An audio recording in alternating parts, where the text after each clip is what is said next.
لیکن اللہ تبارک و تعالیٰ کیا فرماتا ہے کہ ایک ہے سدرۃ المنتہا، ایک ہے شجرۃ المنتہا۔ سدرہ اس جگہ کو کہتے ہیں جہاں حضرت جبریل کی ٹھہرنے کی جگہ ہے، اس سے آگے جانے کی اسے اجازت نہیں ہے، اگر وہ جائے تو اس کے پر جل جائیں گے، ہے نا، پر جل جائیں گے۔ اللہ تبارک و تعالیٰ نے فرمایا کہ سدرہ اسی کی جگہ ہے، لا سدرہ جس کے آگے کوئی انتہا نہ ہو، وہی لا انتہا ہے، وہی انتہا ہے، اس سے آگے کوئی راستہ نہیں ہے برادران ملت اسلامیہ۔ لیکن شجرۃ المنتہا جو کہا تو شجرۃ المنتہا، شجر کا معنی ہوتا ہے درخت اور منتہا کا معنی انتہا، اس انتہا اس درخت سے آگے اور کوئی درخت نہیں ہے برادران ملت اسلامیہ۔ تو اللہ نے اس درخت کو بنایا جس درخت میں ہر مومن مسلمان ہو، چاہے غیر مسلم ہو، چاہے اور فرقے کے لوگ کیوں نہ ہو، ہر فرقے کے لوگوں کے اس درخت کے پتے میں ہر انسان کا نام لکھا ہوا ہے، ایک ایک پتے میں ایک ایک انسان کا نام لکھا ہوا ہے برادران ملت اسلامیہ۔ آپ کہیں گے کہ وہ پتے گرتے پتہ کیسے چلتا ہے؟ حضرت ملک الموت جس کو کہا گیا اس کی ڈیوٹی یہی ہے، ہم لوگ صبح ہوتی ہے کوئی جو کام کرتے ہیں وہ کاشتکاری میں ہم لوگ لگ جاتے ہیں، کچھ کھاتے پیتے ہم لوگ اپنے اپنے کاروبار میں لگ جاتے ہیں۔ تو اسی طرح اللہ نے بہت سارے فرشتوں کو اللہ نے جو بنایا وہ ہر فرشتوں کو الگ الگ ڈیوٹی سے دیا ہے، کسی کو روزی دینے پر مقرر کیا ہے، کسی کو پانی دینے پر مقرر کیا ہے، کسی کو سانس دینے پر مقرر کیا ہے، کسی کو عمر دینے میں مقرر کیا ہے، کسی کو سور پھونکنے کے لیے مقرر کیا ہے برادران قوم ملت اسلامیہ۔ تو اللہ تبارک و تعالیٰ نے ایک فرشتے کی ڈیوٹی، یعنی جس کو ملک الموت اسرائیل علیہ السلام کہا گیا، اس کی ڈیوٹی اللہ نے یہ دیا ہے کہ اے ملک الموت تمہاری ڈیوٹی یہ ہے کہ ہر روز ہر صبح تمہاری ڈیوٹی یہ ہے کہ شجرۃ المنتہا کے نیچے تم بیٹھے رہو، ہر دن تم اسی جگہ بیٹھے رہو جس پتے جو ہر روز ایک ایک پتے گریں گے، ہر روز ایک ایک پتے گریں گے، تو وہ پتے کس دن گریں گے؟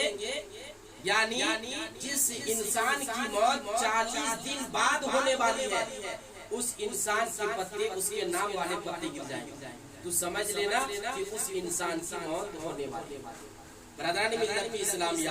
اب تجھے 40 دن کا جو فاصلہ میں نے دیا، وقت جو دیا، اس وقت میں تمہارا جو کام ہے اور میں نے جو فرشتوں کو لگایا اس کے حق پر کہ ایک انسان کے پیچھے کتنے فرشتے ہوتے ہیں؟ ایک فرشتے ہوتے ہیں کہ ان کے سانس کا انتظام کرتا ہے، جو سانس اندر باہر ہوتا ہے اس کی انتظام کرنے پر مقرر ہے۔ ایک فرشتے کو صرف ان کے دانا پانی جو پورے روئے زمین سے پچھم پورب اتر دکن چاروں طرف سے اس کے لیے دانے کا انتظام کرتا ہے، کھانے کا انتظام کرتا ہے۔ تیسرے فرشتے آتے ہیں تو تیسرا فرشتہ آ کر اس کے لیے پانی کا انتظام کرتا ہے۔ چوتھا فرشتہ جو ہے اس کے لیے اللہ نے مقرر کیا ہے کہ تم ان کے لیے عمر کو، یہاں تک کہ اگر 40 سال کی عمر ہے تو 40 سال کی عمر تم ایک دن لا کر اسے دے دو، پھر دوسرے دن اس کی عمر کو لا دو، پھر تیسرے دن ان کی حیات بلا دو۔ ایسے کرتے کرتے یہ 4 فرشتے آ کر اس کے ایک انسان سے پیچھے رہتے ہیں۔ اس کے بعد ایک ہوتا ہے کرامن ایک کاتب، یعنی 6 ہو گئے،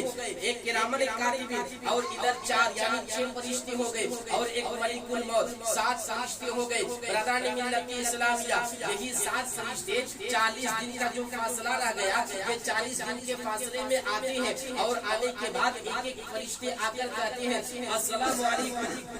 جب سلام کرتا فرشتہ تو وہ فرشتے جو ہی سلام کرتا ہے تو وہ مومن مسلمان بندہ اپنے چہرے کو پیچھے کی جانب گھما دیتا ہے، اس سے کہتا ہے کہ میں آپ سے چہرہ موڑنے کے لیے نہیں آیا ہوں، آپ سے میں بے رخی کرنے کے لیے نہیں آیا ہوں، آپ سے میں نفرت کرنے کے لیے نہیں آیا ہوں، بلکہ آپ سے میں آخری مرتبہ کلام کرنے کے لیے آیا ہوں۔ دنیا میں رہ کر آپ نے جو کاشتکاری کیا تھا، آپ نے جو نیک اعمال کیا تھا، اسی نیک اعمال کو آپ کے سامنے کہنے کے کے لیے آیا ہوں کہ میں نے آپ اللہ نے مجھے صرف آپ کے لیے فقط سانس کو دینے کے لیے مقرر کیا تھا.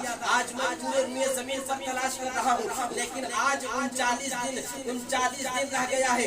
اس کے بعد میں آج پورے روئے زمین پر تلاش کیا لیکن 39 دن کے علاوہ میں 40 دن کے لیے میں کہیں بھی انتظام نہ کر پایا. پھر سانس والا کہتا ہے, پھر کھانا والا کہتا ہے, پھر پانی والا کہتا ہے. ہر فرشتہ آ کر اپنے اپنے ساری چیزوں کی یہاں کما حقہ بجا دے کر کہتا ہے کہ میں آج سے میں جواب دیتا ہوں. آپ کی سانس کی گارنٹی میں نہیں لیا, آپ کے کھانے پینے کا انتظام کی گارنٹی میرے پاس نہیں ہے, میرے پاس کوئی انتظام نہیں ہے. یہ ساتوں فرشتے الگ الگ بات کرتے, 6 فرشتے الگ الگ بات کہہ کر سنا دیتے جو اس کی ڈیوٹی ہے. آخرکار جب 40 دن ہوتے ہیں تو ملک الموت آ کر اس کے سینے پر چڑھ کر اس کی روح کو قبض کر لیتے ہیں. برادران قوم ملت اسلامیہ, آپ کہیں گے کہ ہمارے بال بچے چھوٹے ہیں اور ہماری روح قبض کر دیں گے, میرے علاوہ میرے بچے کو کون دیکھے گا, ان کو کون کھلائے گا؟ رب کائنات کی بارگاہ میں ایسے بھی ہوا تھا. اللہ کی بارگاہ میں ایک نبی, آج ہم لوگ عام انسان ہیں تو ہم لوگ موت سے ڈر رہے ہیں, موت کو یاد لوگ نہیں کرتے صحیح سے. ایک مرتبہ اللہ تبارک و تعالیٰ کیا فرماتا ہے کہ اگر دن بھر میں کوئی اگر 10 مرتبہ اپنے لیے موت کو یاد کرے, اگر اسی حالت میں موت ہو جائے تو اللہ فرماتا ہے کہ وہ حالت شہید پر موت ہوگی, حالت موت پر اس کی شہادت ہوگی. تو آپ اندازہ فرمائیں, لیکن ڈر کی وجہ سے موت کو نہیں یاد کرتے ہیں. لیکن آپ یاد کیجئے, موت کو یاد کرنا بھی حق ہے, اس لیے کہ اللہ نے موت کو برحق بنایا ہے. یہ موت کسی کے حق پر چھٹکارا نہیں ہے. یہ آپ سوچیں کہ موت کو یاد نہیں کریں گے تو شاید ہمیں موت نہ آئیں گی, یہ کوئی بات نہیں ہے, کوئی شکوہ شکایت نہیں ہے. اللہ نے فرمایا کلو نفس ذائقۃ الموت. ابھی امام صاحب بتا رہے تھے کلو نفس ذائقۃ الموت, ہر نفس کو, ہر جاندار چیز کو ایک نہ ایک دن موت کا مزہ چکھنا ہے. ہم لوگ جس طرح ہماری ماں نے جس طرح سالن کو پکاتی ہے تو تھوڑی سی لے کر ہاتھ میں وہ سالن کو چکھتی ہے تو اس سے پتا چلتا ہے کہ اس چکھنے سے ہم کو پتا یہ چلتا ہے کہ اس میں نمک زیادہ ہے یا اس میں تیکھا زیادہ ہے یا اس میں ہلدی زیادہ ہے یا اس میں نمک کم ہے. اس طرح کی اس کو باتوں کا پتا چلتا ہے. اللہ فرماتا ہے کہ میں نے زندگی اور موت کو دیا, میں نے زندگی کو بھی دیا, موت کو بھی دیا, اس لیے تاکہ ان کی آزمائش ہو. 29 پاری کی آیت ہے, اللہ فرماتا ہے کہ میں نے زندگی اور موت کو بھی دیا تاکہ لوگوں کی آزمائش ہو. بڑی تیزی کے ساتھ میں بتاؤں گا اس لیے کہ وقت بھی ہو گیا ہے اور کھانے کا انتظام ہے, اس لیے ایک بات میں کہوں گا, اس لیے کہ ابھی جو یہ بات کہوں گا تو بہت ساری باتیں کھلے گی, اس لیے ادھر نہیں جاؤں گا. شارٹ میں ایک بات بتاؤں گا کہ اللہ نے بتایا, اللہ فرماتا ہے کہ فَمَن يَعْمَلْ مِثْقَالَ ذَرَّةٍ خَيْرًا يَرَهُ وَمَن يَعْمَلْ مِثْقَالَ ذَرَّةٍ شَرًّا يَرَهُ. ہر چیز کا حساب ہوگا, ذرہ برابر کا حساب ہوگا. ایک بادشاہ, بہت بڑا رئیس بادشاہ, جنہوں نے اپنی سلطنت کی حکومت کو اس قدر چلا رہی تھی, جو اپنے نرم گدوں پر سو کر اور جہاں نرم گدے ہوا کرتے تھے اس نرم گدے کو ہٹا کر اپنے اس گدے کی جگہ پر وہاں پیسوں کو بچھایا کرتے تھے اور سویا کرتے تھے جب اس کی جاگنے کا وقت ہوتا ہے. اب ایک بات یاد رکھیے گا, کوئی انسان مرنے والا ہوتا ہے اسے 40 گھنٹہ پہلے اسے پتہ یہ چلتا ہے کہ میں مرنے والا ہوں. وہ اگر خراب انسان ہوگا تو اس کی زبان سے اچھی بات نکلے گی, وہ اگر کتنا بھی برا انسان ہو وہ انسان سدھرنے کا موقع میں تلاش کرے گا. لیکن آپ 40 گھنٹہ پہلے آپ کو پتا چل جائے گا. لیکن کوئی انسان بیمار ہوتا ہے تو بیماری کے حق پر اس کی چند ایسی نشانیات ہوتی ہے جس نشانیات کو دیکھنے کے بعد آپ بھی بول سکتے ہیں کہ یہ اب مرنے والا ہے. یعنی اس کی کن پٹی بیٹھ جاتی ہے, ان کا چہرہ پیلا پڑ جاتا ہے, ان کی ناک ٹیڑھی ہو جاتی ہے, یہ ان کی علامت ہے, ان کی پہچان ہے. برادران قوم ملت اسلامیہ, ایک اتنے بڑے رئیس اور بادشاہ جو اتنے بڑی سلطنت کو چلا رہے تھے, وہ بادشاہ ایک مرتبہ پوری روئے جتنے بھی ان کی حکومت میں تھی, جتنے بھی رعایا ان کی حکومت میں تھی, سارے لوگوں کو بلایا گیا, سارے لشکروں کو بلایا گیا اور بلانے کے بعد کہتے ہیں لاؤ اور سبوں کو ایک جگہ جمع کر لو, اس لیے کہ مجھ کو ایسا معلوم ہو رہا ہے کہ شاید میں اب زندہ نہیں بچوں گا, شاید میری جان اب نکلنے والی ہے. یہ کہہ کر